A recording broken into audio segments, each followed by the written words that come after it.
Hello everyone, welcome to YouTube channel of chemophilic academy.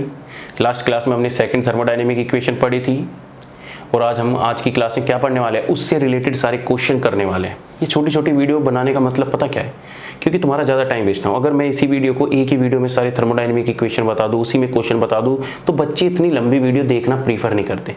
उन्हें छोटा से छोटा चीज़ चाहिए। जितनी ज़्यादा छोटी चीज़ होगी उनका कंसेप्ट क्लियर हो जाए, उनका काम खत्म। तो इसीलिए मैं क्या करता हूँ, शॉर्ट वीडियो बनाता हूँ, जिससे तुम्हें 5 मिनट में कंसेप्ट खत्म हो जाएगा। खाते पीते उठते बैठते पानी पीते तब भी तुम उस वीडियो को देख के कंसेप्ट सीख जाओगे। ठीक है, तो क्या थी बताइए। सेकंड थर्मोडायनेमिक इक्वेशन ऊपर डाल लो। क्या होती है कि del H by del P at constant temperature will be equal to क्या होगी, माइनस के वी टी क्या होती है, सॉरी टीवी क्या होती है, टी वी टी और प्लस के क्या आ जाएगा वी, और यहाँ पे क्या आ जाएगा कांस्टेंट वॉल्यूम। तो आज देखो कितने क्वेश्चन कराने वाला हूँ। क्वेश्चन नंबर फर्स्ट कि PV is equal to R T के लिए हमारी सेकंड थर्मोडायनेमिक इक्वेशन क्या होगी। Question number 2 van der Waals gas के लिए हमारी थर्मोडायनेमिक इक्वेशन क्या होगी। क्वेश्चन नंबर 3 हमारी reduce van der Waals gas के लिए सेकंड थर्मोडायनेमिक इक्वेशन क्या आएगी। ठीक है, तो इन सब का रिलेशन आज हम देखने वाले। सबसे पहले पहली बात उठा लेते हैं कि PV is equal to R T. Question number first, तो पीवी इज इक्वल टू क्या है, आर टी। हमें बस कुछ नहीं करना, जैसे हम पहली इक्वेशन में कर रहे थे ऐसे ही करना है। Del V by del T at constant pressure निकाल लो क्या होगा। तो जब तुम del V by del T निकालोगे तो तुम्हारा क्या आ जाएगा, आर टी बाई वी आ जाएगा।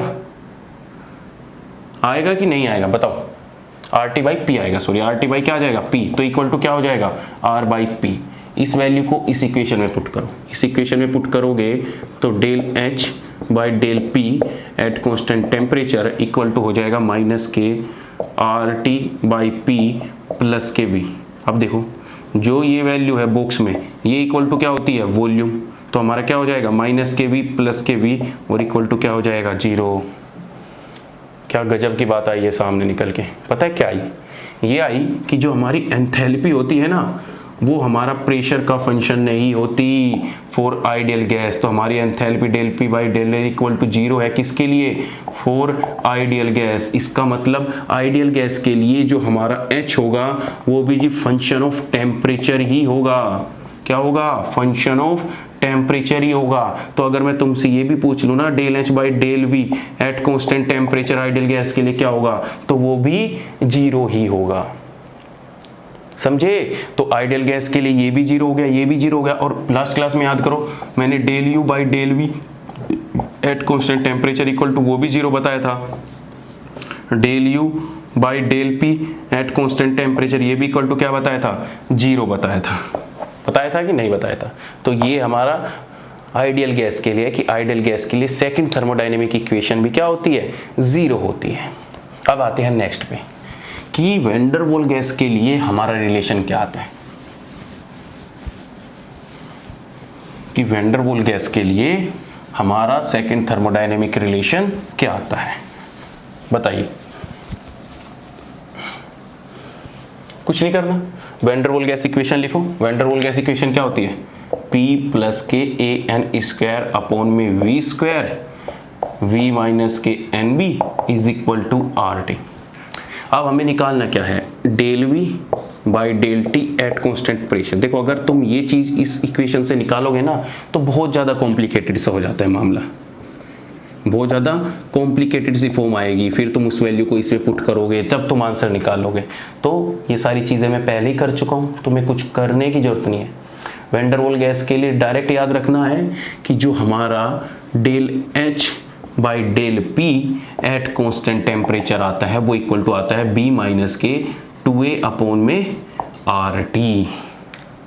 ध्यान रखना क्या आता है, equal to B minus 2a upon में आर टी। तो वैन डर वाल्स गैस के लिए ना तो फर्स्ट थर्मोडायनेमिक इक्वल टू 0 है, ना ही सेकंड थर्मोडायनेमिक इक्वल टू 0 है।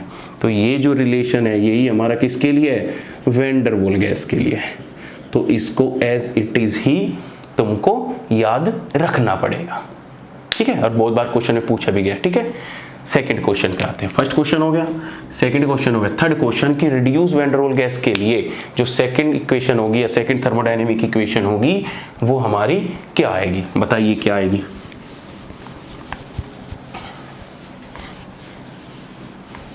बताओ। तो उससे पहले तो रिड्यूस इक्वेशन पता होनी चाहिए, तो ध्यान रखना रिड्यूस इक्वेशन, जो बच्चे नए हैं क्या होती है रिड्यूस इक्वेशन, बस कुछ नहीं, उसमें एक ही वैल्यू को एलिमिनेट कर दो, v माइनस के N B equal to R T, इसी को हम बोलते हैं reduce van der Waal gas equation, reduce van der Waal gas equation. तो ये इक्वेशन है, इस इक्वेशन का हमें del H by del P निकालना है, तो कुछ नहीं करना तुम्हें, del V by del T at constant pressure निकाल लो। कैसे निकालोगे, सिंपल है, इस इक्वेशन को अरेंज करो, और जब इस इक्वेशन को अरेंज करोगे तो तुम्हारा क्या आ जाएगा, आर टी अपॉन में पी प्लस के क्या आ जाएगा, एन बी। तो जब तुम डेरिवेटिव फॉर्म में निकालोगे तो ये तो कांस्टेंट वैल्यू है, ये क्या हो जाएगी जीरो, और इक्वल टू क्या आ जाएगा, आर बाई पी आ जाएगा। आ जाएगा कि नहीं आ जाएगा। अब देखो ध्यान से, अब तुम del H by del P at constant temperature करोगे, इक्वल टू क्या आ जाएगा, minus K R T by P plus K V. अब देखो ध्यान से, आर टी बाई पी कितना होता है, अगर इस पी की वैल्यू के यहाँ ले जाऊं, आर टी बाई पी कितना होता है, वी माइनस के एन बी। तो इस इक्वेशन की जगह, इस वैल्यू की जगह मैं क्या लिख सकता हूँ, माइनस के वी माइनस के एन बी लिख सकता हूँ, और ये क्या है, प्लस में वी है कि नहीं है। अब माइनस के अंदर मल्टीप्लाई करूँगा तो माइनस के v हो जाएगा, प्लस के एन बी हो जाएगा, और प्लस के v से v कैंसिल, तो हमारा इक्वल टू क्या आ गया, एन बी आ गया। अब देखो ध्यान से सुन लो, जो हमारा del H by del P at constant temperature है ना, reduce van der Waal gas equation के लिए इक्वल टू एन बी आता है। जीरो मत कर देना, क्यों, क्योंकि तुम्हें रट्टे हो रखे है कि del U by del V at constant temperature for reduce van der Waal gas equation, उसके लिए जीरो आता है, लेकिन del H by del P at constant temperature वो इक्वल टू एन बी आता है। तो इसमें कंफ्यूज बिल्कुल मत होना, ठीक है। कुछ भी क्वेश्चन आए इजीली अब कर लोगे। चलो नेक्स्ट क्वेश्चन और बताओ। हो गया, 3 क्वेश्चन हो गए। चलो और क्वेश्चन बताता हूं तुम्हें। क्वेश्चन क्या है और देखो, क्वेश्चन मुझे बताओ कि आइडियल गैस के लिए del C V by del V की वैल्यू क्या होगी, बताओ क्या होगी। यही तो क्वेश्चन है, कुछ नहीं करना। तुम्हें पता है कि सी वी इक्वल टू होती है del U by del T at constant क्या, वॉल्यूम। तो कुछ नहीं करना, सिर्फ इस इक्वेशन में ये पुट कर दो, डेल यू और तुम्हारा क्या आ जाएगा, सी वी की जगह del U by del T at constant volume into क्या आ जाएगा, डेल वी। ठीक है। अब मैं अगर इस डेरिवेटिव को बाहर ले जाऊं, इक्वल टू क्या होती है, आइडियल गैस के लिए पूछ रहा हूं, ठीक है। जीरो तो आएगी मुझे पता है। अब देखो कुछ नहीं करना, इस डेल टी को बाहर ले आओ। अब डेल अपोन में डेल टी इंटू क्या कर सकता हूँ, del U by del V at constant volume. और मुझे बताओ वैन डर वाल गैस के, आइडियल गैस के लिए del U by del V क्या होती है, बताओ। Del U by del V at constant temperature आएगा, एट कॉन्स्टेंट टेम्परेचर, ठीक है। ये टेम्परेचर बाहर दे रखा था, बताओ क्या होगा। तो जब del U by del V at constant temperature, ये क्या है, इंटरनल प्रेशर की तो इक्वल है, तो इंटरनल प्रेशर की इक्वल है, तो इंटरनल प्रेशर आइडियल गैस के लिए क्या होता है, जीरो। तो ये del C V by del V at constant temperature ये भी इक्वल टू जीरो हो जाएगा, और del C P by del P at constant temperature ये भी आइडियल गैस के लिए जीरो हो जाएगा। तो मैं तुम्हें समराइज फॉर्म में बता रहा हूँ पूरा चार्ट कि आइडियल गैस के लिए क्या क्या जीरो होता है और वैन डर वाल गैस के लिए कौन सी वैल्यू क्या होती है। तो इस चार्ट को याद कर लेना, अब तक जितना पढ़ा सब कुछ समेट के रख दूंगा इसी में। देखो सिंपल सा बिल्कुल चार्ट बना रहा हूं, कंप्लीट लास्ट वाला चार्ट फॉर्म में फॉर आइडियल गैस। ऐसे क्वेश्चन हमेशा मिलेंगे, तुम्हें ध्यान रखना। सबसे पहले कि जो del U by del V at constant temperature equal to 0 होता है, del U by del P at constant temperature ये भी इक्वल टू 0 होता है, del H del P at constant temperature ये भी इक्वल टू 0 होता है, del H del V at constant temperature ये भी इक्वल टू 0 होता है। उसी के साथ साथ del C V del V at constant temperature ये भी इक्वल टू 0 होता है, del C P by del P at constant temperature ये भी इक्वल टू 0 होता है आइडियल गैस के लिए। दूसरा, अगर तुम्हें आइडियल गैस के लिए पूछ ले del U by del T at constant volume कितना होता है, तो वो हमारा CV होता है, हीट कैपेसिटी। और तुमसे del H by del T at constant pressure पूछ ले तो वो इक्वल टू CP होता है, heat capacity at constant pressure. Simple सा रिलेशन देखो, इंटरनल एनर्जी सिर्फ टेम्परेचर का फंक्शन है आइडियल गैस के लिए, तो नीचे क्या है वॉल्यूम, तो इसके लिए भी 0, इसके नीचे क्या है वो प्रेशर ये भी 0, इसके नीचे क्या है वॉल्यूम ये भी 0, प्रेशर है ये भी 0, इसके नीचे क्या है वॉल्यूम ये भी 0, इसके नीचे क्या है प्रेशर ये भी 0। लेकिन जब तुम्हारा टेम्परेचर आ जाता है नीचे तो उसके केस में 0 नहीं होता, इक्वल टू क्या आ जाता है, हीट कैपेसिटी आ जाता है। तो बच्चे 0 0 के करने के चक्कर में हर चीज को 0 कर देते हैं, तो तुम्हें यहाँ फोकस रखना है बस इन दोनों पॉइंट पे, कर लोगे।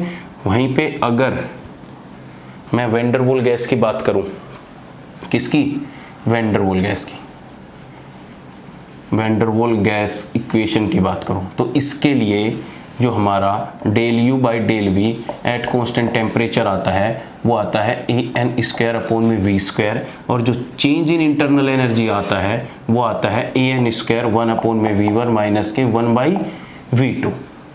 ठीक है, और इसके लिए del H by del P at constant temperature आता है वो आता है B माइनस के 2A अपॉन में RT। ओके, ये क्या हो गई हमारी van der Waal gas equation. Third क्या होता है, reduce van der Waal gas equation.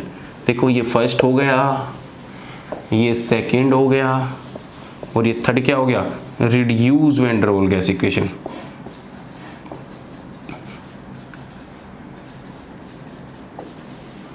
Reduce van der Waal gas equation बोले तो P V माइनस के NB इक्वल टू RT। तो इस इक्वेशन की कुछ याद नहीं रखना, सिर्फ 2 चीज़ें याद रखनी है। क्या कि जो इसके लिए del U by del V at constant temperature internal pressure वो इक्वल टू क्या होता है, 0 होता है, और जो हमारा del H by del P at constant temperature equal to क्या होता है, NB होता है।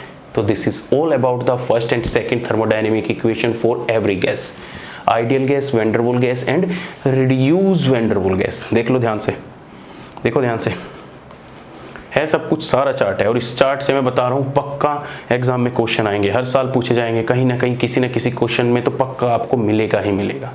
तो तुम्हारी यहाँ जाके क्या होती है, फर्स्ट और सेकेंड थर्मोडायनेमिक्स इक्वेशन खत्म होती है। इनसे रिलेटेड जितने भी क्वेश्चन है वो सारे के सारे क्वेश्चन आपके ईजिली हो जाएंगे।